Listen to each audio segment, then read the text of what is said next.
Oh, Twinkle nga ipapangalan ko. Gusto niya pangalan pagdalaga niya. Twinkle. Oo, baka sa anak mo. Zeja, Natalie Ikaw nga, Hope. wala kang choice eh. Ryan, ginawa mo na ang yan, wala ka na ibang maano eh. Zeja, Natalie Cappuccino. Para pag gusto mo ng anak mo, Hope ang pangalan. Tapos si Joyce, gusto niya pala Mary. Kasi tawagin siyang Joyce. At least tatlo yung pagpipilian niya, Mary Joyce ang pangalan niya eh. Wala. Inisip mo yung Joyce. Isipin mo yung bata may hirapan pagka nagsulat.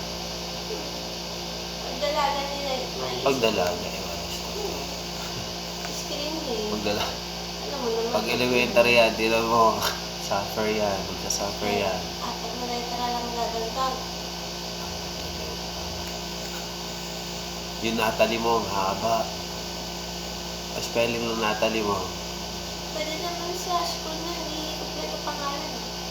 Okay, payag ako. Basta Twinkle lang pala yun na. Para kasi kulin ni West. Paano? Wala na guys ng book ko. Asya, sige na. Zeja, Natalie Hope. Twinkle.